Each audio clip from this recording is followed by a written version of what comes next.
one of the teams are going to be watching first here as they go up against Vibes999. So let's talk about these two teams. Vibes last week, right? They kind of fell short, didn't make as far into the bracket as they would have hoped, Kresnik. And then on the other side, you have LAGr. They didn't have Drew Whitlock last week. He didn't play on a different team either, so maybe he just had something to do. They needed to for him. I believe the sub for them that week was Salty. I just saw Salty on Twitter saying he's a free agent. So could have been last week. Drew Whitlock's back in that lineup. But Kres, what I want to ask you is, it's kind of the between these two teams have kind of flipped, right? LAGr used to be that team that was hungry and that team that we always looked at saying they are going to keep moving up in the standings. They're going to get better. That never really happened. And they've just become one of those teams where it's like, okay, we're familiar with this team. We know they will do decent, have high expectations for them anymore. And then on the other side, Vibes has kind of taken the title from LAGr, saying, this is a team that is going to start moving up in the standings. We have high expectations for them.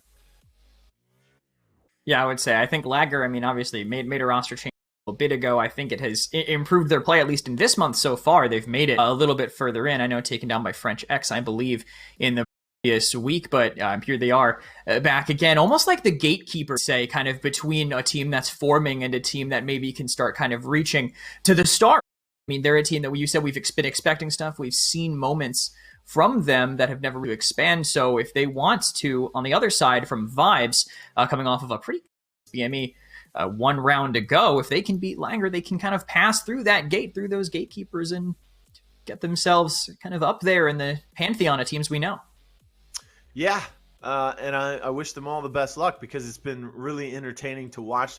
I've touched on it a few times in the past couple weeks, how I believe Losi has just become a better player. I think Chapo's really advancing his skill set as well, kind of venturing out to other rogues. Remember, he was what we thought when Vi was a staple in the meta and he was playing Vi 24/7. So we said one of the betterVis. He's a really good player, but we never saw him expand rogues. But hopefully we get to continue to see the success and the rise of those players from Vibes. For LAGr, however, they're going to really have to pick things up. They've been kind of in the past couple months, I would say. But let's go ahead and take a look at this series layout. Where are we going?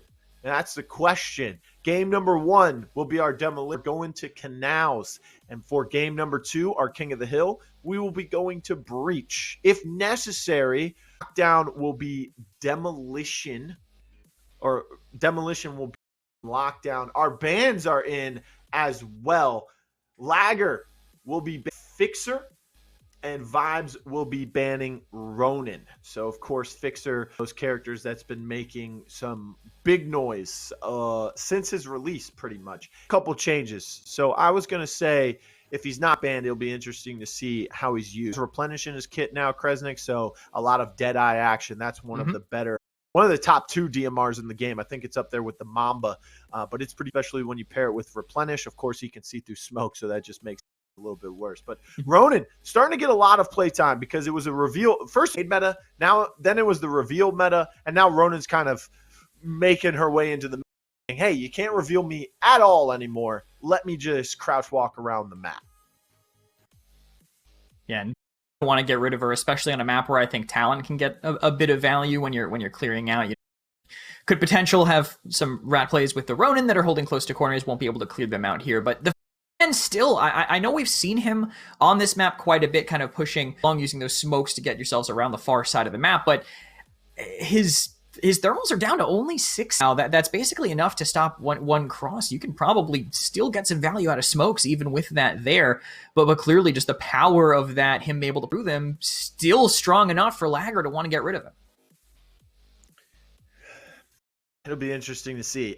The SLC and the K30, both the Ronin, also got some buffs as well. There's a lot of changes, and we're going to be continuing to kind of give that information out as we go, but it'll be interesting to see. Another reason why Ronin is banned here is not just because she's starting to creep up in the meta and not just because decent kit, right? I always used to say, and I still say this today, Ronin's kind of, and there's a lot of players that would agree as well, she's kind of like that beginner rogue, right? She's kind of like that rogue where a new player can and kind of gravitate towards her because she can do a little bit of everything. She's not a master of everything, but she can do a little bit of everything, right? She's kind of like a jack of all trades. She has smoke grenades, she has frag grenades, she's got a submachine gun as well as an assault rifle. Her ballistic knife, you can use it as kind of like a mine, a trap. You can hit someone directly with it. You can throw it and then shoot it, automatically, explode it onto an enemy who's hiding behind a corner or whatnot. They can't get out of the way fast enough if you were to just wait for it to go off on its own. So kind of a jack of all trades, but master of something now, and that is staying off of the radar. She cannot be revealed by anything. But I mean, Drew Whitlock from LAGr, that's a huge ban because he is a Ronin one trick. There's a lot of people out there saying if you ban, well, Drew, it's going to be difficult for him to find another rogue to be as good as he is on Ronin. But enough talk about what these teams could do. Let's find out what they will do and jump right into game number 1 here. Canal is going to be the first place that we do battle on, and you said Drew banned out on that potentially, as we know. What will he play in its place? Canals, I mean, a lot of potentials, I think, for him, Blue, but whatever side they start on, I think we'll maybe see what confidence he feels on these other rogues. We've seen a lot of teams be very successful on the defense on this map with how easy it is to make rotations if the offensive team tries to trick you out. Yeah, and really the only way to find a Ronin is to use that glitch, and guess what? We will see King Prenade using it, although there is no Ronin. And on the other side, we'll see Losi using a glitch as well. Glitch, one of the that's starting to pop up in the meta as well. Got a little bit of playtime when he got his buff with his ability, and now it's just increasing over the weeks, every day, getting a little bit more playtime each time, and it's really refreshing. I know Sin made one of the players that we saw really be successful on him very early on with that first initial buff to him. He's at a tournament. We'll see if we get to see him a little bit later. But for right now, we have Dahlias on both sides. Shock and Anvil for the attacking side. And on the defensive side, they have Anvil as well, but they're pairing it with Kestrel. Of course, look at this, the hoverboards. Oh my goodness. Make sure you guys go and get all those new cosmetics. Oh, yeah. The new battle pass. Oh, excuse me. Speaking of cosmetics, ladies and gentlemen, if you are a Verizon customer, by the way, make sure you go and Verizon app if you happen to be a customer of Verizon. For the entire month of August, you can bring style to Road Company with your limited edition set Vice weapon wrap. Only available and exclusive for customers of Verizon Wireless only. You also get entered, Gotta say, I think, for the early to the mobile version coming at a later date. But for right now, glitch with the hack comes through. Fired pistol round could be a little crazy on every map. Just hecticness and people saying, let's go this way, let's go that way. Normally you see a lot of B pushes on canals, but they're pushing towards A. A lot of utility on both sides used, which is a big deal considering it's pistol round, so not much of it is available from anyone. Now the rotation is starting to come towards the right, but you see the defensive Anvil kind of playing in the middle. Kresnik, he wants to know if they're going to fake it. Bomb being planted. Nice shots coming from Losi, and he will finish off Elvin as well. But King Prenade has an idea to even that Chapo, so that will be an even trade. But still, the defense has the advantage. Yeah, Losi with 2 big downs here. I think it's only Prenade left in a 1v3. Bomb is planted, though, so again, he can't play that. But it looks like Roco sticking that. I'm assuming behind it is going to be tough to do much more from that. He'll get run down by Turner to finish that one off and get their first on the board. So great start for them there as we head into round number 2. But take a look at this, how long they will, where they want to go again, if they want to go A. It was a decent start for them, I feel. They just lost someone because I think they waited just a little bit too long to make their move. Let the members of Vibes shift over first. Yeah. Oh, I think it's... Look at Losi, man. I mean, Turner, he swung in pretty late to that fight towards the end of the round, so he got 2 downs. But a lot of damage being put out by Losi. One of those players. I mean, he's really upped his game the past month and a half, maybe even 2 months at this point. You can see it from the way he played the glitch there in the first, swinging in B long as well. Knew that the rotation was coming through. Good comms team as well. Like I said, Anvil kind of flexing in between, seeing where he needed to be. We'll see if any of them are able to get the bomb planted this time. Of course, it's planted. Do you have the Anvil shield? And if you do you still have that hack? Rid of it. So we will see. Turner, Roco playing into B long there. This will be Roco's second week with the team as well. He was first last week. He joined this roster and they didn't look good. Maybe they've had to iron some things out. Elvin and the Anvil. I think that's Rock Soldier on the end. Just changed his name to make a little face there. If he was playing Glitch, I think perfectly. I think that's Drew, actually, Missed with opportunity. that name change to the. See someone over there to the right. That is Rock Soldier on the chalk, I believe, to the right. So I think that is Drew actually playing that Anvil, seeing what he can do after that shift here. And Roco, he burned down. Just a trade, though. Elvin takes down Champo in response, but you can see Anvil versus Anvil. Ends up about dead even here, 1-on-1. But Losi caught out in the open, doesn't see Elvin there, and he clutches up for the team right there near the end. Things right away for LAGr. It was just a bloodbath. I mean, it ended up planted. They were able to play around it, but it just came down to a brawl where the last roaming player until he needed. Yeah, another 2 downs that round for Losi, but the third one against Elvin, of course, didn't have the intel like you mentioned, and also I just think maybe the comms were a little too hectic. Someone who already out of the fight could have at least tried to get where Dahlia was, but Elvin just did a great job. He got 2 downs that round, I believe. He was just in a good spot, kept him hidden long enough, and was able to stay out of the fight, perfectly timed. Now look at him, playing it patiently, as you can see Turner. And then now things are starting to move along here for the attacking side. They are gathering some intel. Bomb on the back of Anvil. See if he'll be able to get in there and get it planted. I think the bomb's been planted as easily as this attack would have hoped. Again, this map, from what we've been told by the actual players, very defensive sided. So if you can break easy bomb plant, then you pretty much are smooth rolling. But sometimes we've seen where the defense kind of gives up sight. Shield goes down from the attacking side. Drew with that bomb and hits it planted nicely. This is what you like to see.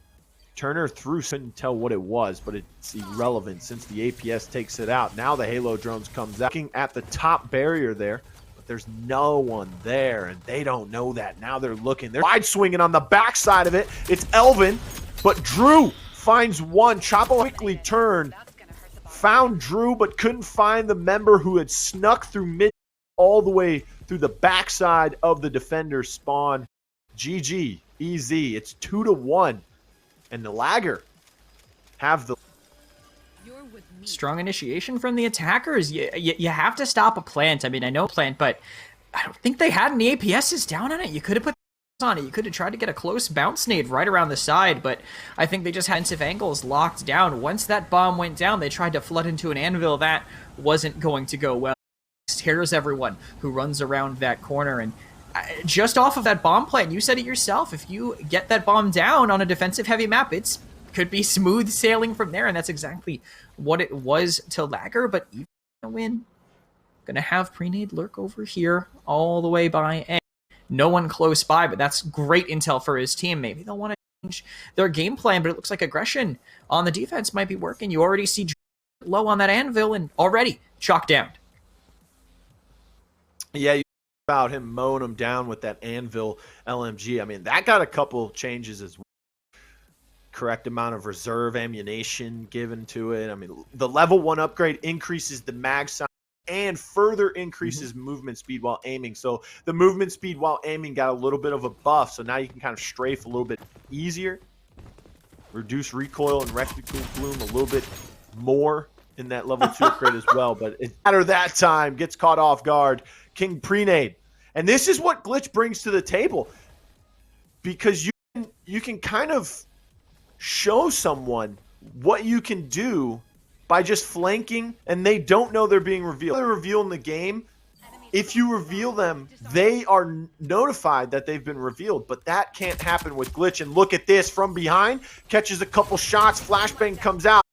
C4 that he picks off a dead anvil as well, but the rest of the team kind of collapsed to help out Glitch. It was just the one member left, the Kestrel. Now everything's starting to fall apart. The attacking team trying to, you know what? We've got it figured out. We know how to attack on canals. We can go B successfully, and it's working out. Playing from Glitch is devastating here for the second time now. 3-1 the lead. Yeah, it was. I loved that flank. Long one. Obviously saw that no one was there, knew he could keep going, and then just the simple fact that he was able to catch him unaware from behind on that rotation, just brutal for them.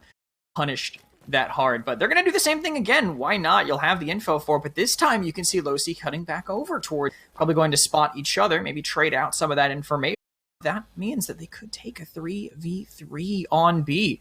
With this info here, you know they're both gonna be here and not gonna go any further because of that information. Gonna try to rejoin his team, but losi should him go back just in time, but he's holding out a little bit longer.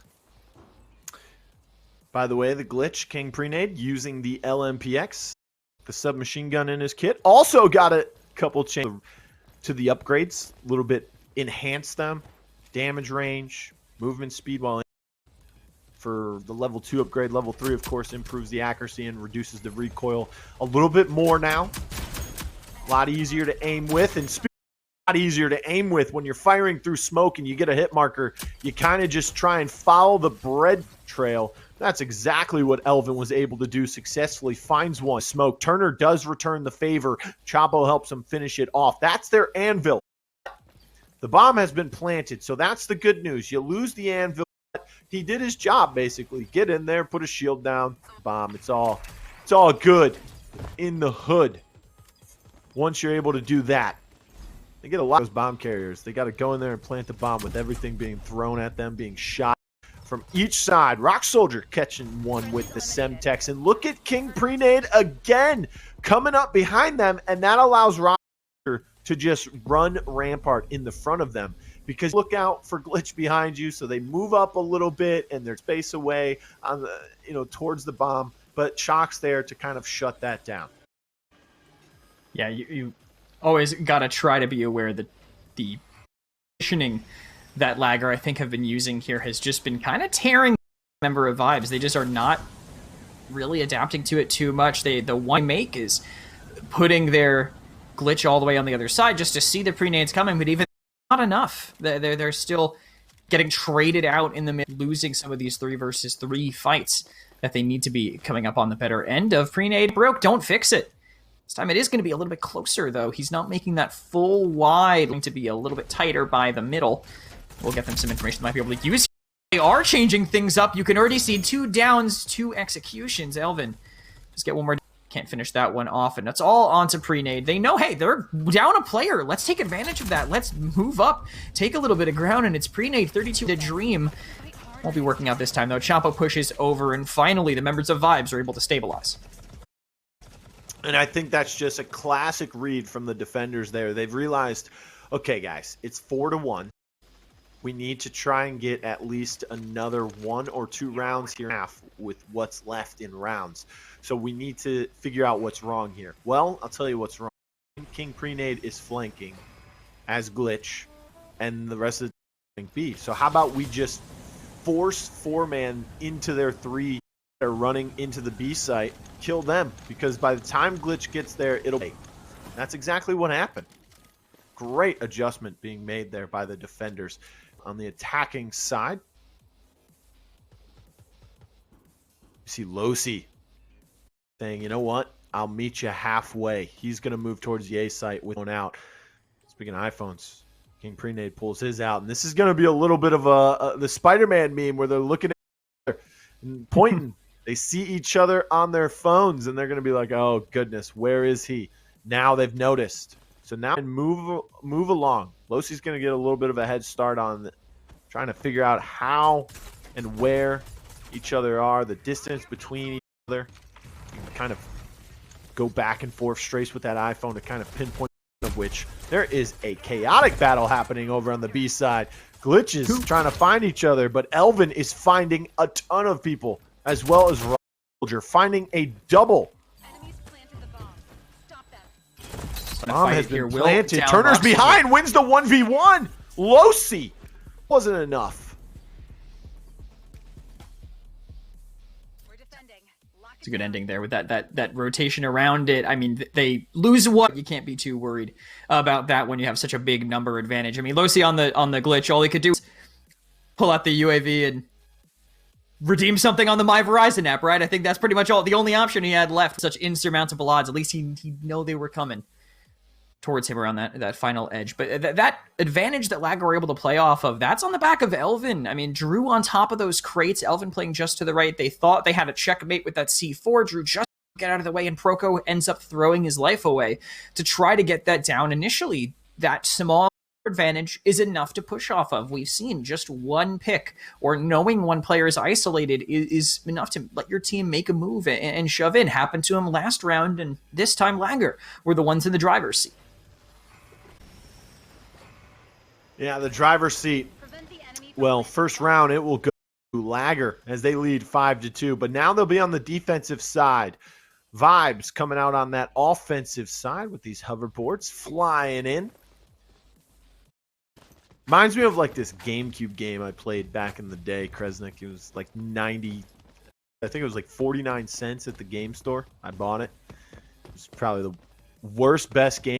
You just ride around on hoverboards and scooters. It was great. So it wasn't Sonic Riders. No. It was like a generic. It was human characters, but it looked like the same kind of animation, like artwork and drawing and stuff. But Town Dart's been taken out already. That's something you can see with the glitch hack, but he just shot it with the gun. Now the hack comes out. Losi turning around and noticing that King Prenade is trying to flank. Finds him with the iPhone. Look at this. Drew on the nicely avoiding the fire. By the way, Incense did get a change as well, Kresnik, if you didn't already know. A little bit better resemblance of a pool of fire and not, like Tyra fire where it just goes anywhere. Anywhere it wants. Where you're trying to go, it's going to go there. That won't happen anymore. At least in Road Company. Bomb has been planted, by the way. And it's about 75% down. Losi, only one alive. Finds the town that's on the bomb. Now they have the intel. But you can see he waited long enough. Will he get there? Well, Dahlia's alive. She'll get there. Bomb easily defused after a little bit of a scare. I think Drew just went out there to go for the bomb plant so they can gather the intel, find out where Losi was hiding. That's exactly what happened. If he doesn't pop up and shoot him, then, Drew gets the defuse. Whatever works, right? It was smart. I mean, the trigger discipline in response, or right, Vibes trigger discipline, if you just shoot right away, then you don't make it as hectic for actually recover from that situation. But still, obviously, just number disadvantage, very hard to overcome in some of these situations. But I liked the fact that they went to A. I think it's a smart play to do on the pistol round. Didn't shift away because they got that bomb down, but ended up in a rough situation near the end of it. But we're going back to the status quo. Return to B for the majority of them. You can see Losi over here, so no spotting a potential flank from Prenade all the way around again. If they're hoping to catch it. But the bomb is actually over by A. It's only Prenade that's going to be looking, Losi that's going to be looking for these flanks on the other side and scanning E1, going to let his team know how many people are there, but it doesn't seem like they have a desire to really hang on to B at all. Yeah, I think they're going with that plan where I said, sometimes they just give it up, see what happens, see if they can play for the retake. If they're more comfortable playing the retake, then maybe that's exactly what they'll be doing. But look at that. Oh my goodness. Is that a massive flank coming out from the defense? We will soon find out. King Prenade trying to flank, maybe, it looked like.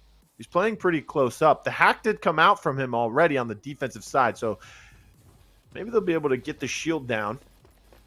Of course, the hack will prevent them from dumping util to start off and to gain some space, maybe to take over the site. So that I'm okay with. If it delays that in order for the rest of his team to kind of rotate and get set up on defense. Shield comes out from the attacking side. C4 right over the shield from Drew. Beautifully placed as he is standing in mid-cut with that. But the Dahlia's linked to him. Will get the revive. King Prenade finds Chapo.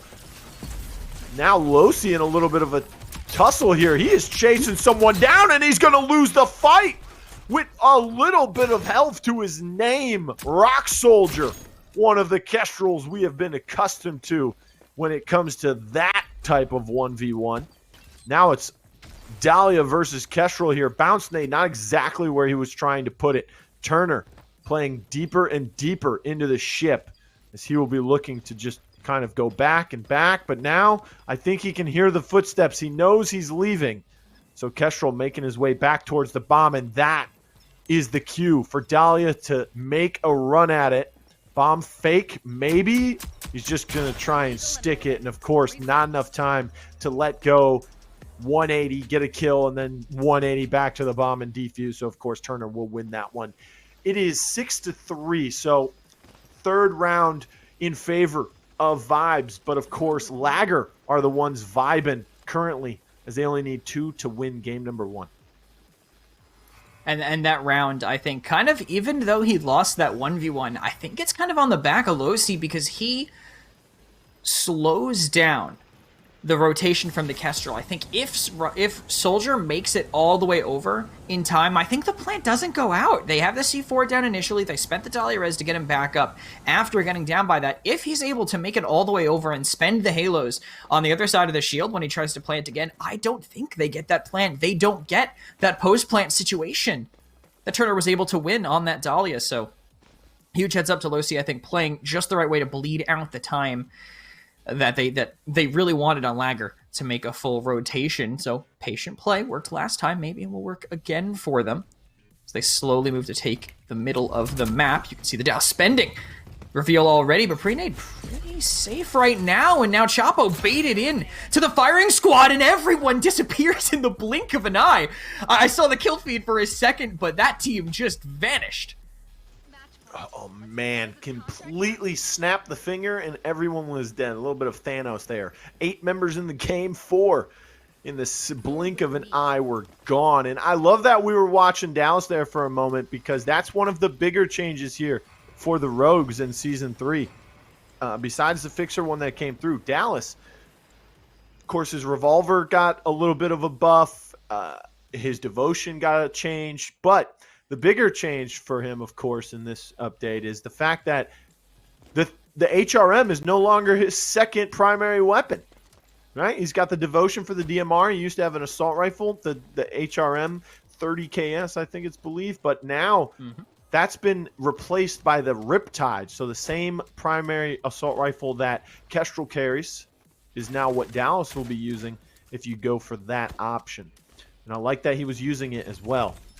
Just feels a little bit more comfortable with that than the DMR currently, but it still didn't matter as he went down pretty easily. Takes out the Town Dart, knows exactly where it is, and then jumps around the corner. Kestrel drones come in, and Rock Soldier, with a little bit of damage from the gun, will finish him off. Rock Soldier, of course, throws the Bounce Nade to completely finish him, but Chapo found him as well with the Riptide. Again, Riptides on both sides now as they are starting to rip people apart piece by piece. Semtex comes out, pick that up off the no longer alive glitch there. Bomb has been planted, shield has been taken out, a hack came out as well. It's a 2v3 with 2 being the defenders, and now make that a 2v2. King Prenade on the flank once again, making some noise. Anvil pops up on top of the stairs. Now he has position. Chapo still playing close to the bomb, trying to push out this defender, and that might just be it. They down each other, but it doesn't matter because Elvin was the last member standing for his team. Honestly, good on Elvin for even getting that trade in the first place. I know it didn't win him anything, but it's a couple like baby. Exactly. It's a little bit of extra cash, and it wasn't a fight he probably should have been able to win. Prenade, great flank, just a little bit too hesitant to actually go and finish the kill. Dahlia res, obviously bringing Roco right back up to his feet. Help him get revenge on Prenade for that flank, but things are working. Other than that one just absolute disaster of a round for Vibes, they seem to be getting their feet under themselves here on the attack. They're figuring out how they want to take things. They're spending some of their utility early just to get this plant down, and then, as you said earlier, the bomb plant will really set up that offensive team for solid positioning here. But now, I thought they were going to be repeating some positioning that we saw LAGr taking, but instead the whole team going A. It's going to be effectively what is a 3 versus 1 if they take the site fast enough. But Pre-Nade now, catching him on the rotation. He catches him with the UAV in hand. So he's down. Losi, unable to get them any more intel. That is what you don't like to see when you are playing Glitch. Pulling out that iPhone, and in that animation you get killed. Nice incend comes out on that back orange to push the Dahlia off, so Elvin will retreat. Chapo finds Drew, but Elvin returned the fire onto Roco. Semtex comes out. That's not going to hit anything. He picked up a C4 from someone. It does connect, but only for about 39 damage. They're in a stall here for the attacking side. They cannot move any further up into that open area, so that means that they are going to rotate out. Maybe go through middle. As you can see, Chapo kind of trailing behind for a second or two there just to check the middle. You can look all the way down that sight line, see if the defense is rotating. If they were very heavily, then of course they're showing face. That means the attackers would most likely go back towards the A site. And now look at this, cutting through mid. King Pre-Nade trying to fire down, finds Turner. Chapo, Halo Drones comes in to finish it off. They're dancing away because they have just completed the first step to winning this set, and that is winning the first game. Game 1 demolition on Canals will go in favor of LAGr. Look at Elvin and Rock Soldier, both 13 downs apiece. 5 revives for Elvin, games, but 18 eliminations overall for Rock Soldier on that Kestrel. I talked earlier during our recap. I mean, Joker last week, he said, you know what? Kestrel is still really good. I'll show you. And it looks like Rock Soldier, well, he got the memo and he took notes because he's bringing it out and he's playing very well on it already. Let's go ahead and take a look at these replays while Kresnik breaks it down. You're talking about Kestrel still being good. I mean, she's like similar to Ronin in the sense that it's kind of a jack of all trades with some of that stuff. She has at least jack of all trades at corner pressure, keeping you away, something that can be utilized in many situations. For that, obviously, you saw the Halo Drones kind of shredding them. And there's some trigger discipline from Pre-Nade lurking around the middle here. But it really was just, I think, the way that LAGr played the map. I think they were very good at matching them on the rotations. The flanks from Pre-Nade on that initial game made things very, very hard for the members of Vibes, never really knowing where he was coming from. Even when they saw him coming, the rest of the team played well around it. And I think some of the glitch play in return could have been decent, like Losi slowing down Rock Soldier to guarantee this round, I believe, right here. It's kind of one off of that after this initial down, but just not enough near the end of the day. I think they were consistently out-rotated by LAGr in some of these positions, never really able to get ahead of them, barring some moments that they had individual skilled plays. Well, game number 1, 8-4 in favor of LAGr. Now we go to King of the Hill and, of course, on Breach. I think this is your first time seeing Breach, right, in the tournament format, if I'm not mistaken there, Kresnik? No, I have definitely casted Breach.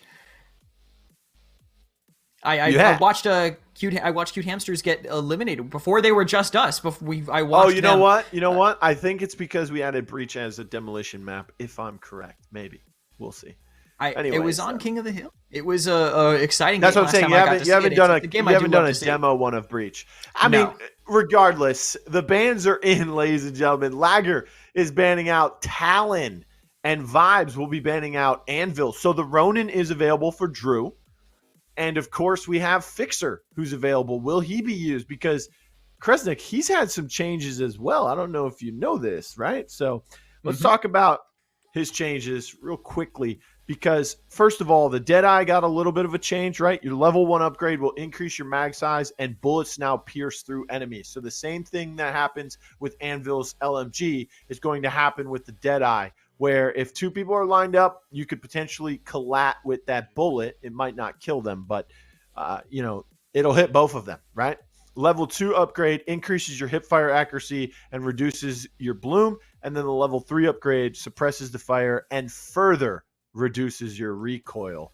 So your reticle bloom and your recoil will be reduced. And I think the bigger issue there is the bullets pierce through enemies, right? That's been added. Also, the tier has gotten a change as well, right? It's been reworked once again. So it now has 2 in the chamber, not just 1 anymore. Going back to the original version of this sniper rifle, 2 in the chamber with its fast refire rate. But as a result, its damage has been reduced a little bit more and its handling has been adjusted. But also, Fixer's ability, the duration has gone from 12 to 6 seconds. So it got cut in half. You can only see through smoke for 6 seconds now, not 12. Kresnik, is this enough for Fixer to finally be normal, I guess you would say?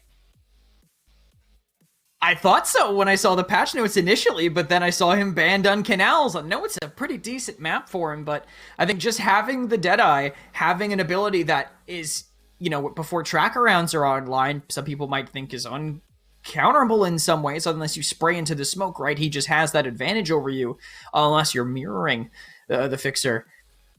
I get why teams are still banning him, but I think you can play around it a little bit better, give a little bit of space to a smoke and then repush it so much faster instead of having 12 seconds burned from your clock, basically guaranteed, if that happens to you on the defense, or a free push for the attackers. I think you can play around it, but I still wouldn't be shocked to see him. I think it's just a powerful ability to potentially fully counter a team's push and get some intel in response through that intel denial tool.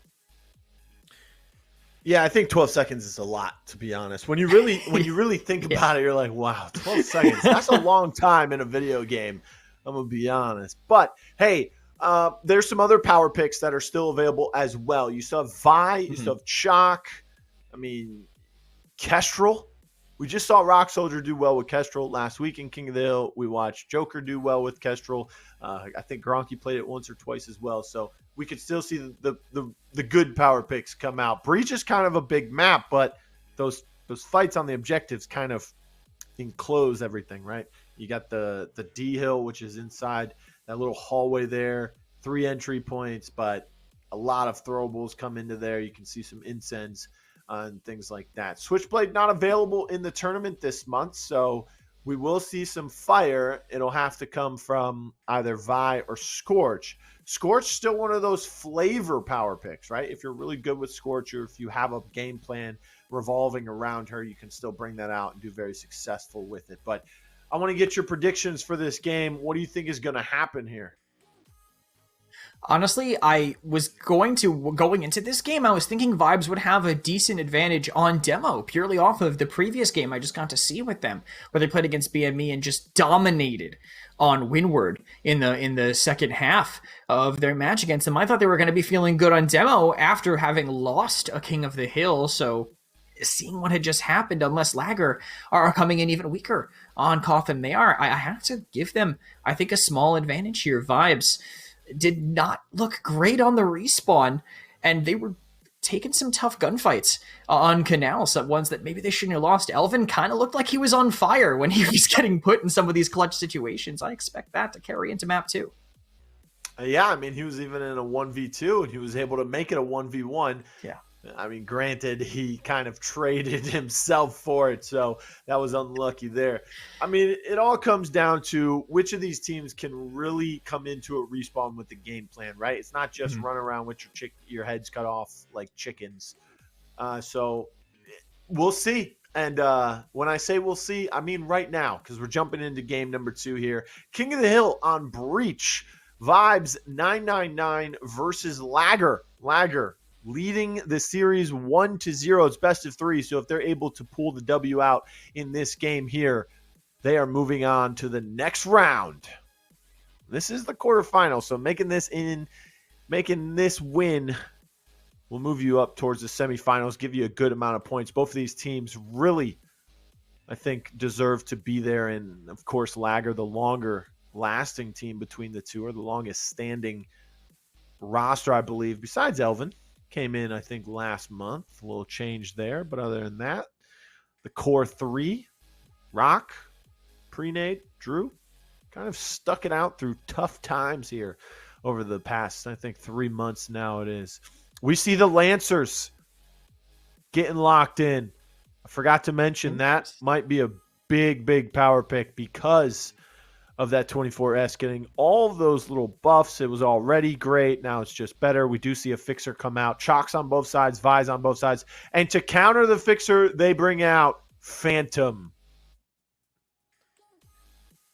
Sniper duels, potentially. I want to see that tier back, Blue. I want to see the tier back in the fixer's hands. We only saw it sometimes after the change. Want to see some teams kind of pull it back out. You mentioned the map is pretty big, even with some enclosed fights, but you can pick people off on the way, make those enclosed fights a little bit easier for your team once you actually control that space. But we're going to see some of those tighter duelists being mirrored on each side. We have the Chalk and the Lancer both picked up. And of course, Vi, just all that corner pressure when you do get to those closer range areas.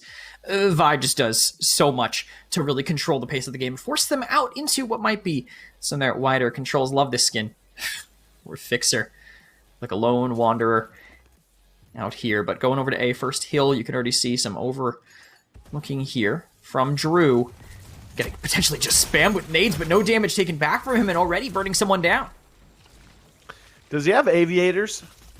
He's got to have aviators if he's using that cowboy-looking Texas Ranger skin, I think. But there is some big damage coming out. Of course, as always, not just any King of the Hill objective, but the first one being hill moving in 30 seconds.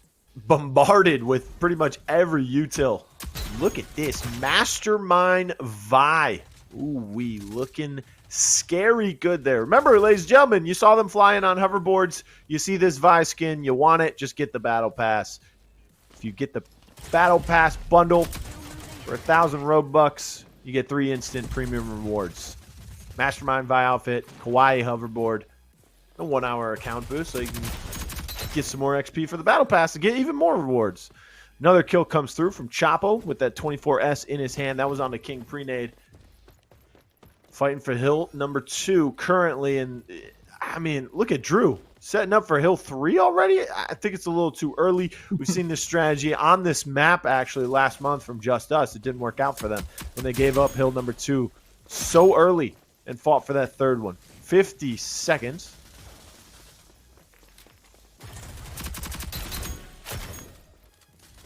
Nice little drop there by Turner to find another one. King Prenade also, as well as Elvin. I mean, the gunfights are still continuing to go in favor.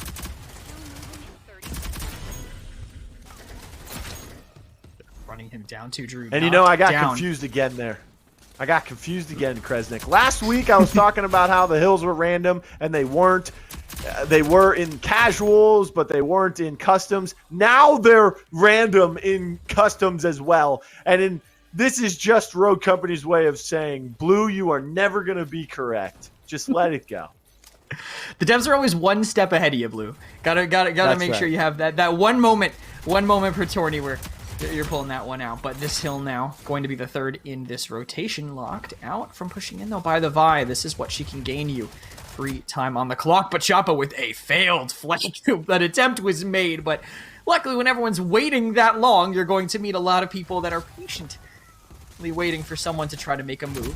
There's that bonus health to run in. Losi downs Rock Soldier, and point contested. Losi, though, pushing things further in Vibes' favor. Ooh, and look at that Nightshade ring. I actually didn't even catch what weapon the Phantom's using. I don't think we've even spectated her just yet. She threw something. I think that was a grenade that came out. Rock Soldier finds another one. Semtex onto King Prenade. Turner will fall. Trades back and forth. 85 and counting for the side of LAGr. They look like they're comfortable on this map. So it will be the Nightshade in the hands of the Phantom. I think it's a little underrated considering her passive with those grievous wounds. But again, you know, spectating point of view, we want to see the sniper. That's what we want to see. We also won't see the sniper coming out from the Fixer as well. Of course, he's going with the Deadeye, like I mentioned, one of the better guns. We've got cash drops on the ground. You can, you know, when you die, you don't have to wait till the end of the round. You can upgrade, buy new stuff. So there is a lot of things happening now in King of the Hill. A lot more than what we're used to. Tries to turn the corner in a little bit of a crouch spam, but it didn't work out. Again, this score is running away. I mean, finally they're able to neutralize it. They gain control, pick up what I think is garbage time here, but it is the last objective. So at this point, it's desperation time for Vibes here in round number 1. They're closing in on the 60-point mark. Still, when they reach that, they will only be halfway to LAGr. Of course, LAGr just need to wipe them one time and take control of the objective. Doesn't look like they want to try too early here with too much time on the clock. The respawns could come back to haunt them.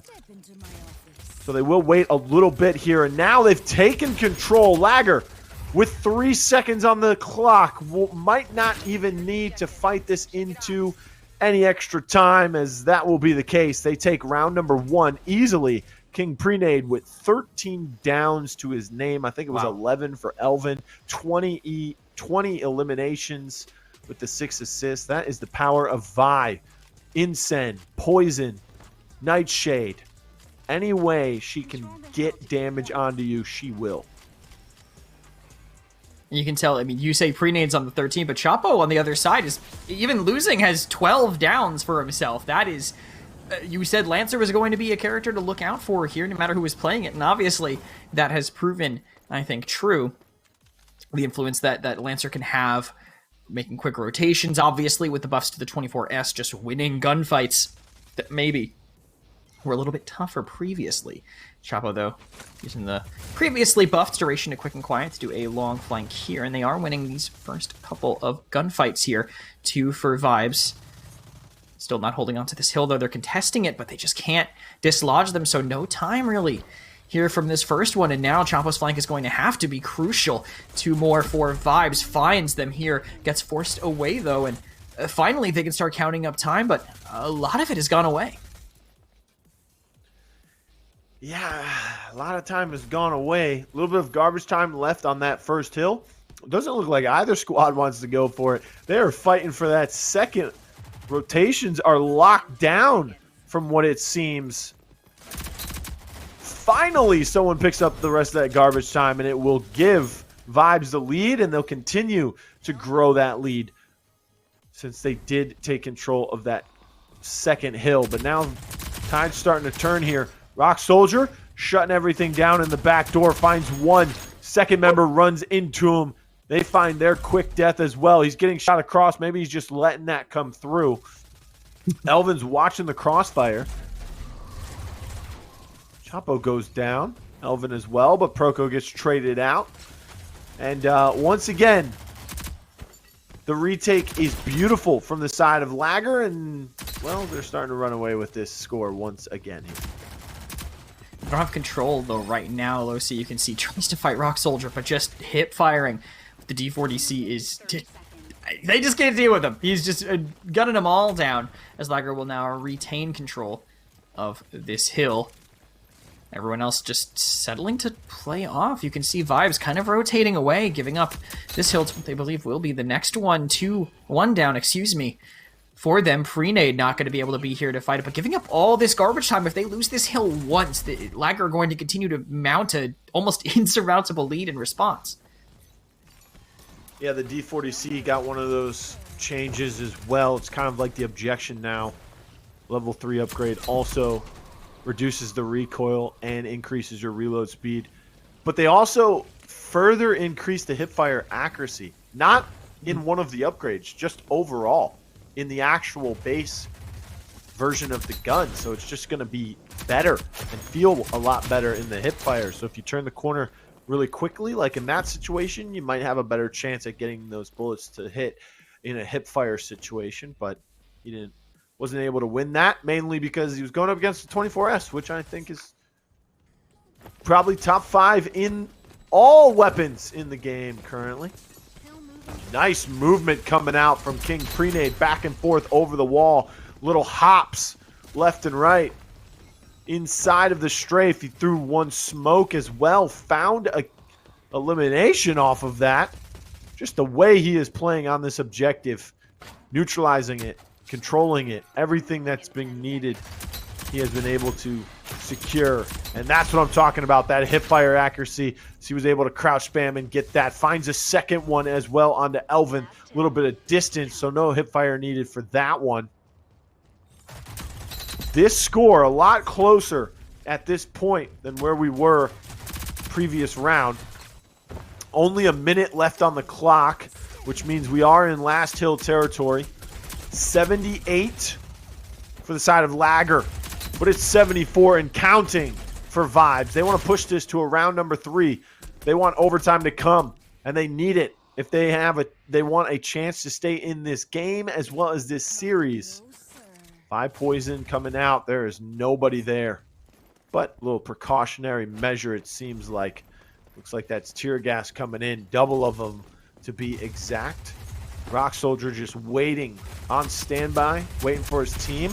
Speaking of standby, Proco, Turner, they didn't want to stand by. They're rushing in. They're getting killed.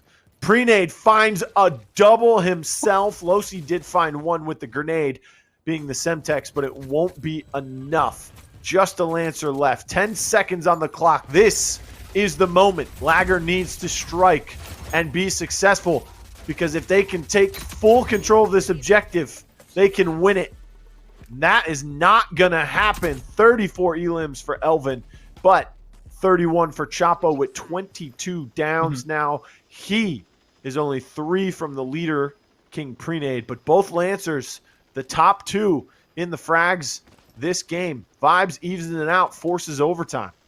Control the hill to gain points. Yeah, just very close. Some of the timings of these fights are kind of tough. The fact that Vibes just dug their feet in on that final hill made it so difficult to actually win that. They kept going in, trading 2 for 1, and then someone would come back from spawn and throw a piece of utility and down somebody. And just the fact that the fight went so long, LAGr never had a clean fight to really fully take it for themselves here. Prenade looking to play this flank again. You can already see Losi watching it, trying to make sure no one gets away with it. But Vibes are the ones to strike first. They're getting this early time, and they're getting all the early frags as well.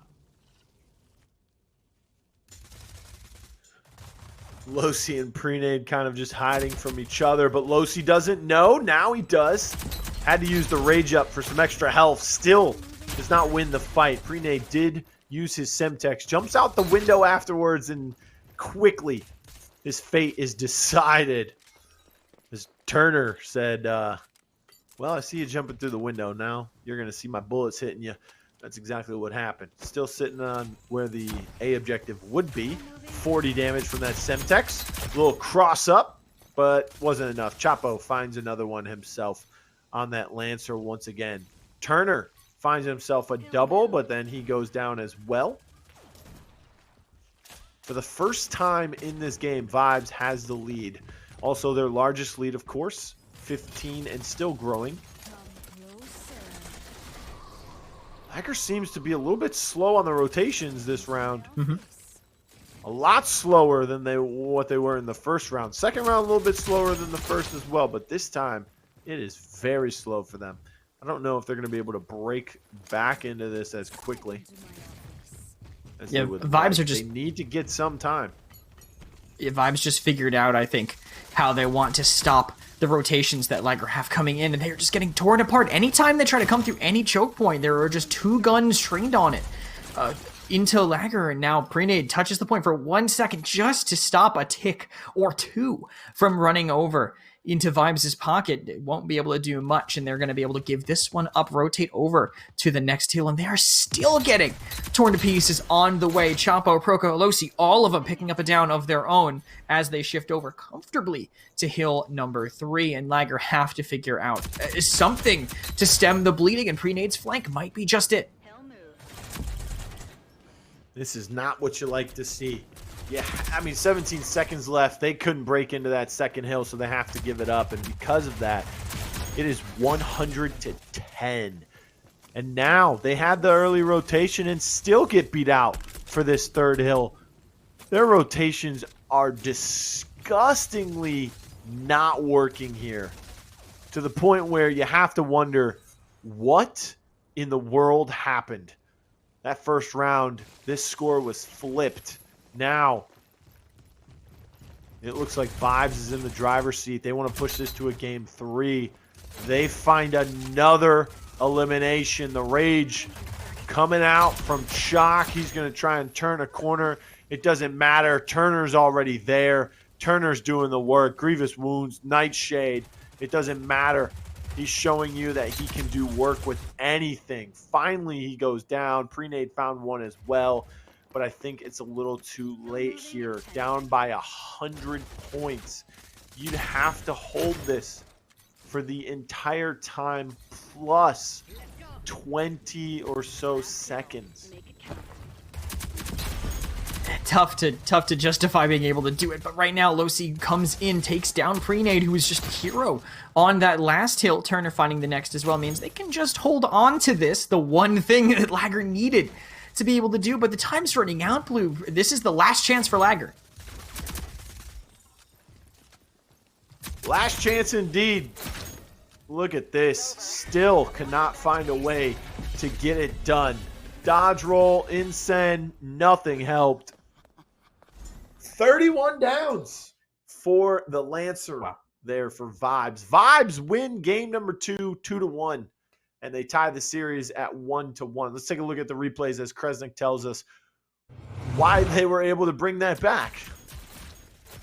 Feeling themselves, I guess, later in the game, honestly. Some of those gunfights that maybe would have gone the other way on Demolition suddenly were turning in their favor as they warmed up a little bit here on Breach. It could have also been, as we mentioned, since some of the hill rotations have changed. That first round, they weren't moving to cover the angles as early as they could have been, the ones that they think they need to do, and then as soon as they got the hang of that rotation, of the rhythm that they were going to be running in, they suddenly adapted. They suddenly struck first and ended up in the lead, but it really felt a little bit in the end like a confidence thing. Prenade takes 3 of them down with the Semtex. They all respawn. It's a free point for LAGr there, and they just walk back in and dance on him. This is that exact moment, Turner. He is just feeling himself near the end for his team. That will be a King of the Hill for Vibes, a map type that they struggled with in their last set. But we're going to go back to Demolition. Lockdown, a map that I do love personally to watch. I feel like teams have been slowly chipping away at it. Previously, we thought it was attacker-sided. Then suddenly teams figured out how to defend it. We'll see if anything else has changed here with a new season in front of us. Yeah, I was going to say exactly what you just said. It was attack-sided, but teams are figuring out ways to win on defense here. So we'll see if that will be the case, or if we default back to that attack-sided mentality that we're so used to. We'll just have to wait and see. We're waiting to see what the bans are when they come through. And you have to wonder if Ronin will be banned here on this map, because it's not as big, but there is some room to move. There is some room to get some nice flanks. And if she is banned, will we still see the glitch come out as well? We could see some talent here. He's been pretty good on this map with the way you can utilize his ability, the radar dart on both the attack and the defensive side. There's a lot of flashbang heavy comps that run on this map, especially if you look to go inside the prison to plant the bomb. But if you go outside, a lot of smokes will come into play. So we could see something surprising like a Saint. We saw one of those last weeks from Gorilla when he was playing with that team that came top 4, Fantastic Toad. They used a Saint pretty much the entire time. When they wanted to revive, they bring him out. Didn't really play the Dahlia there. But flashbangs did get a change. So we might have a little bit different composition coming into this, because Talon, Chalk, 2 staples, especially the Talon on a map like this. Flashbang heavy, reduced radius, and the duration was reduced by half a second as well. So you got to really, really know when to use those flashbangs and when to kind of save them and say, you know what, I probably won't hit them with that if I throw it here because of that radius being decreased. So let's see what we can gather if they bring out any of those. Hey, who knows? We could also see a fixer. We could also see any of those getting banned as well. So it'll be interesting. And the bans are coming through. Fixer and Ronin will be your bans. So we could see Talon. We could see Glitch. I will I think there's a 99% chance we see an anvil on defense. On attack, You say so? it's a little, maybe. We've seen it before, but on defense, most likely going to see an anvil for that defuse. Wouldn't be shocked to see Talon on both sides either. I think Talon has really been strong on this map for catching those rotations, and of course just having some other utility that in general just tends to be successful on lockdown for some of these teams. But I think we are ready to head into map number 3 of this series, deciding who's going to end up a little bit higher up in the money, getting some more points, making their way to the semi-finals. LAGr versus Vibes, maybe further than we were expecting after that map number 1, but that just means we have a lot to look forward to here on Lockdown. It's going to be pretty intriguing to see what Vibes can do. Are they just not good on canals? Are they good on lockdown? Or do they just need to make some adjustments in their demolition gameplay? Well, we're going to find out here in just a few moments as the rogue picks are coming through. I was going to mention Seeker, still pretty popular on lockdown in combination with the town as well. All right, so perfectly mirrored comp here. We're going to see Dahlias on both sides. I mean, that's a given in demolition. We knew that was going to come out, so we're kind of just guessing what the other 3 slots are going to be. And to answer that, Anvil on both sides, Talon on both sides, Seekers and the Dahlias once again. So we will see a complete mirror matchup. Who's it going to be? Vibes999 or LAGr? Tied at 1 apiece. Game 3 decides who moves on to the semifinals. And the mirror match pretty much puts this down to, unless suddenly overnight this map has swung back to being firmly one-sided, this is going to be a straight-up skill matchup between these teams. No counter-comping, nothing of the sort. They are basically running right into each other with the same stuff here. Flashbangs, like you mentioned, with that reduced radius, I think knowing exactly where to put them is going to be important. When I was watching one of the round of 3 games before this from player POV, I definitely heard some choice words and some he should have been stunned. So not everyone's adapted to it, and I think this will be a good test to see who maybe has been. The characters that have it, of course, here. Pre-nade pretty far forward, actually, on the outer point. On the outer side over by A, but giving that up early, broke down some of their intel tools and shifting way back, maybe expecting a B rush. Yeah, I mean, it is pistol round. Could see a B rush. Could see an A rush. They kind of played a little bit slowly, but their Talon Dart was taken out very quickly by that defending Anvil you mentioned was playing very far up. Now shots are finally being traded. Smoke grenade coming out. They only have 1 of those available. So they've got to make their move. Of course, they have an idea of where the Talon Darts are just because, well, you got to put them in pretty standard spots. Bomb has not been planted. Shield, I think, dropped. Might have gotten destroyed already. Can't really tell. Especially, I don't think it was planted. But I was going to say, especially if Anvil's dead, we certainly cannot tell. There is a shield on the objective, and it looks like that could have been the attacking one. The way it's facing towards Talon here in the hallway. And Talon, of course, using that to his advantage, says, you know what, we killed one. Finds one with the bow! Rock Soldier! Bouncing it off the wall and catching someone in the head with it. Great play there by them. I mean, once they stopped that plan, it was more or less over. The bomb was so far out in no man's land. Just because of the positioning they had, right? It was pretty close to the edge of the site, but the positioning from LAGr, they were all over it. You could tell every time Turner tried to just step his toe out in and see if he could pick up that bomb, he was down to 30 HP every single time. Just guaranteed damage slamming into him there. Talon already, I think, shown his worth. 3 downs in the pocket for him. And we're going to have to see what Talons have been kind of experimenting more on this map. Because you said they know where the spots are for the dart, so they're going to have to get coverage on the areas that they want coverage on while making it harder for them to destroy. Yeah, but you've seen there, they knew that Seeker arrow was going to come through, so only 1 member was in the way for it, waited for it, baited for it. The rest of his team pushed through, wasn't even noticed. until maybe it was too late. They catch one off guard. However, that's LAGr that was able to find the first knock and finish. C4 comes out. This might find one. 57. Not enough. He pushes up. He will get Dahlia revived. Luckily for him, that will work out in his favor. The round is over. And it goes in favor of LAGr as they lead 2-0 here now.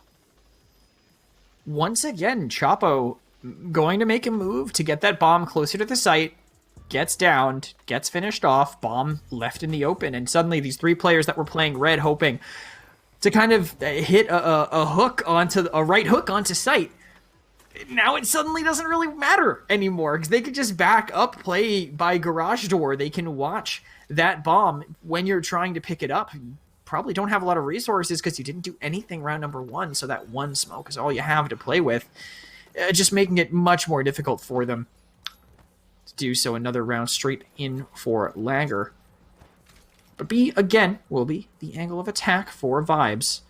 Got that Talon Dart sent already out on the outside, so only the Seeker to watch the inside. But it seems like they have solid intel, and it seems like the coverage from LAGr is pretty oppressive.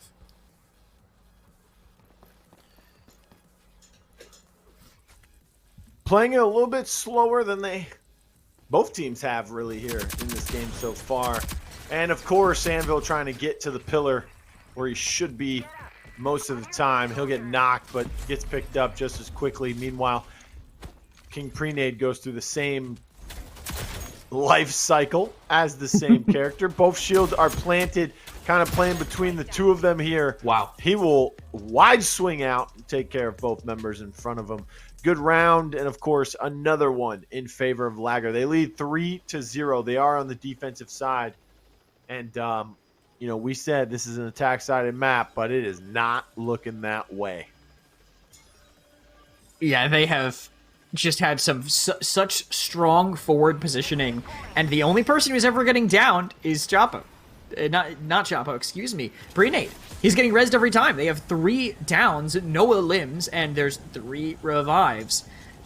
In response, on the Dahlia there, Elvin has picked up Prenade every single time that he's fallen. It worked that time. They could not find more damage on to Prenade when he was down. He gets the shield up in time before they can punish him, and then suddenly their aggressive positioning to finish that kill, it doesn't work. They just get walked at as they're getting completely pincered from both sides.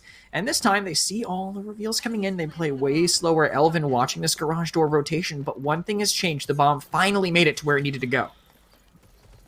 Yeah, and he found both of those eliminations after he got revived, so kudos for him for putting himself in a position where he can get revived safely, of course, with the lifelink. C4 comes through from King Prenade to find one. He'll picks up another one and finish someone else off with that as well. 3 members standing. The defense gets a defuse easily. They're going to be leading 4-0 here now. And none of them have died, Blue. No one has died on LAGr. They've fallen to their knees, but they've gotten back up every single time. There is no outside coverage when they're going inside for Vibes. I mean, we talk, every time we watch this map, it's about how well you can kind of watch the other side, right? If you're playing inside, your outside with a DMR garage door covering guy is the one that is kind of crucial to your push so you don't get flanked, and that's literally not happening. There's just no one there. Elvin is just vibing outside by the door, shooting anyone who crosses without really worrying about it. And this time, maybe something will change, but that's only because the whole team is making their move that way. Roco went inside, fired his arrow, now making a long rotation. But again, oppressive forward positioning by LAGr might catch them off guard as they walk around this corner. Yeah, but I don't want to say this because people might not understand what I'm trying to say. I don't want to say they look like Just Us, Roco, but they look like them in the sense where they're playing flawless, they're winning on the side that's not favored on this map, and you can't kill them because they keep getting revived. They're putting themselves in positions where they can succeed.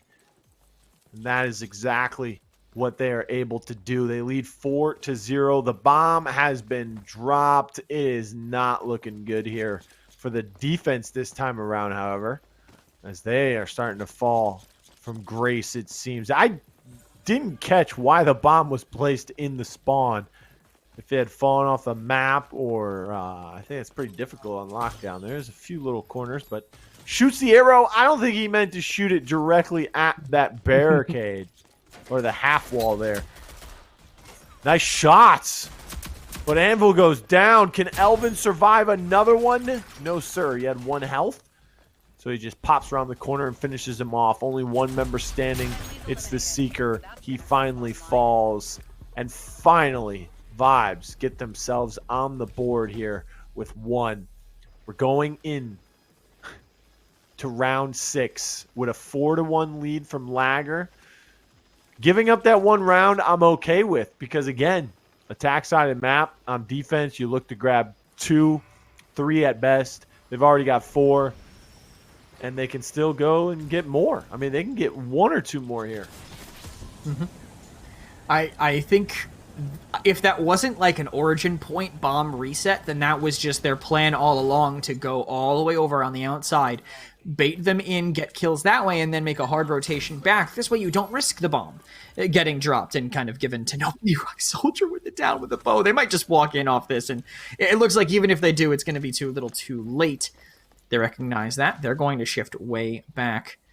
No one's really been punished yet, but Losi was holding close by. If everyone rotates, this might be a free plan for them, but it looks like LAGr kind of have an idea of what might be happening here. Rock Soldier still holding. Could be a 1 versus 1 to determine if this bomb goes down or not, but this Talon playing so patient and sees him around the corner with the dart. Yeah, they didn't play that fake very well. They threw the smokes, but I think maybe they did it a little too fast, or just the timing was off at some point in that fake rotation. Yep. But it doesn't matter, because Losi, flanking from behind, finds 1. Has to get a bomb down here with 45 seconds remaining. Elvin finds a double kill, and this could be massive, because now they're coming in. They're saying, where are they? We know they've planted the bomb. Now we're hunting them. Losi, he's got his shirt off, and in good fashion. He's probably sweating right now with how hard he's going to have to try and hold this bomb site, with the potential of him having to do it alone. Anvil backing up completely to that doorway back towards the mid section of the map. Now Drew's starting to make his move. I think that was a grenade that came out. Of course, the shield from Anvil on the defensive side. Chapo finally gets taken out. Losi as well. Another defuse comes through flawlessly. Nice retake. 5-1 LAGr. And, you know, Chapo getting spotted there, I think, made that almost impossible for them. It was a 2 versus 3, right, post-plant situation. They want to stop the Anvil from getting the shield down, so they need to be kind of pre-firing it. Chapo doesn't know where they're going to come from, so he's still watching for a potential outside flank. He gets spotted immediately after that. Losi throws a flash. So now both positions have been revealed. They have 3 guns. Anvil, shield, go for defuse. 1 gun watches Chapo, 1 gun watches Losi. Suddenly there is literally nothing that the members of Vibes can do, so they just get completely checkmated in that end, unless they won a miracle gunfight without the info that they needed. Rock Soldier forward again this time, hopefully going to be expecting the potential play from the Talon, but it won't be happening, at least not quite yet, because it's going to be an A-side push from them with the bomb in the Anvil's hands as they get close here towards luggage, past towards this corner, hoping to maybe utilize the smoke to get this bomb down, but they need to take that space first.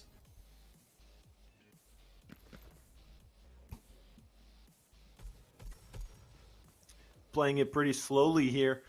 Just waiting patiently, seeing what intel they can gather before the moves will be made. Remember, it's like a chess game here. Smoke does come out. Anvil with the bomb. Turner with a down. And that's on the Rock Soldier. That's massive. If they can get this double nade, and they do. Finished off Rock Soldier during that revive. Found pre-nade with it as well. That's massive, since they were able to close that kill out, because he is going to be a major part of their retake potential. Put the shield down, since he knew someone was trying to come from behind. It doesn't matter. They're taking everyone out. It's 2v1, the one being Drew all alone for LAGr on that defensive side. The attackers will get a bomb planted. reloading that MLX Maw, waiting to see where he comes from. Through a smoke, I believe it was, into red. They know he's not there. C4 comes out, tries to dodge roll away from it, but to no avail. He ends up getting blown up. A second round for Vibes, but they still have some work cut out for them. 5-2 going into this second half. And I don't think you're happy about that, but I think you're definitely happier than you would have been if it was a 6-1, a small recovery that can't be too sad about.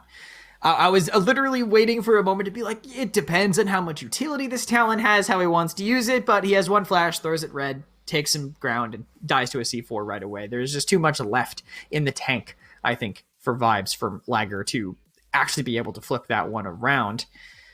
This time, Chuck will be there instead of Seeker. Potential for using him as the planter instead. Some other ways to recover. Combine that with the Dahlia too. You have two different ways to get him back up, but obviously Dahlia will be linked to the Anvil instead, but still multiple options that you have here. If you want to bait out a lot of different utility, you know, Chalk can try to res himself after getting downed by utility, then you send the Anvil in, who gets Dahlia res. You can bait out quite a bit here. We know there is quite a bit in the tank for them, but LAGr on the offense, will it look as good as their defense? If they know what to do, maybe they can go around it, but immediate start B, someone calls the rotation to A, and they're looking like they're going to play the middle of the map.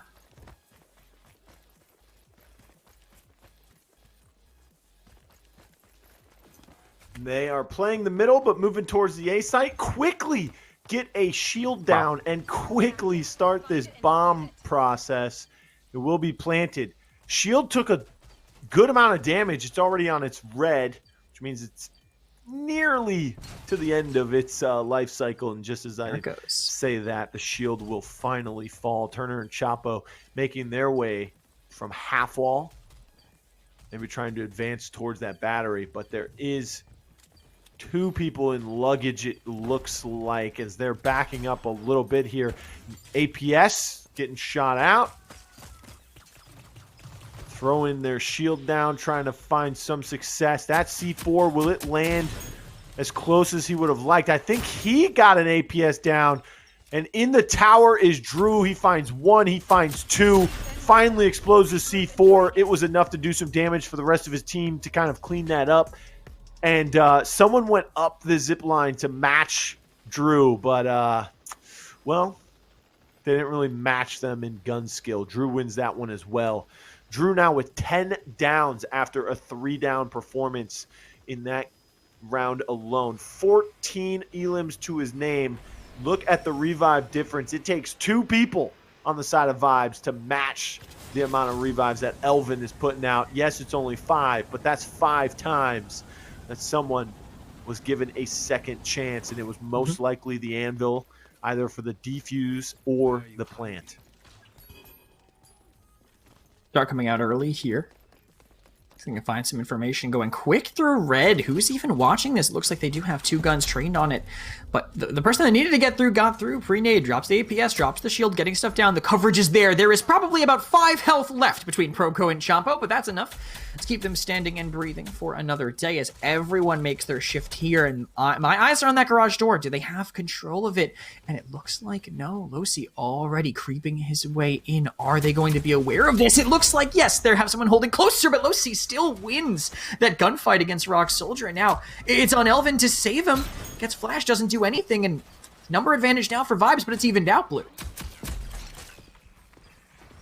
Yes, Elvin played that nicely. Knew that he wasn't going to be able to win that gunfight straight up, especially with the shots that were coming out from Losi. I mean, those were insane. Little bunny hop to get a headshot over the railing was nice as well. But the fact that he knew the flashbang was going to come, and it did. It flashbang Chalk. Elvin knew, let me back up, let me get out of trouble here, because if he wins that 1v1, I'm going to have to 1v1 him next. He did win the fight, so good play from Elvin.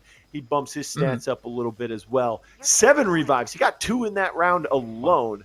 Only 1 coming from Turner that time. And again, not just the revives, the assists, the downs. It's going crazy for LAGr right now. They don't win that, or they win that round, so they're in a good position here. 7-2 now. 1 win. Oh my goodness! Proco. Wow. With the reveal arrow coming through. Nice! Finishes them off and gets another down with the bounce nade. Beautiful positioning from Proco. Gets the reveal, gets a knock, and then finishes one off with another knock on the side. What a play. Didn't even have to shoot his gun. Shoots an arrow and a grenade. Meanwhile, in the tower, Drew has the bomb on his back. He finds one down. C4 comes out. Can he find Turner with it? No, doesn't need to. Deadeye. And he was dead on. Finishes him off. Turns this into a 1v2. It was a 1v4. So now it's a little bit more manageable. And he has a chance to get a bomb down, Kresnik. And that makes it winnable, honestly.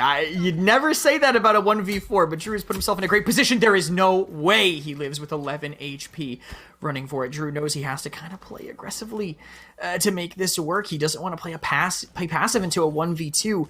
These players are close by. I don't know if they know exactly where he is. He swapped to his SMG, the C4, just a little bit short, and he's about to get pincered.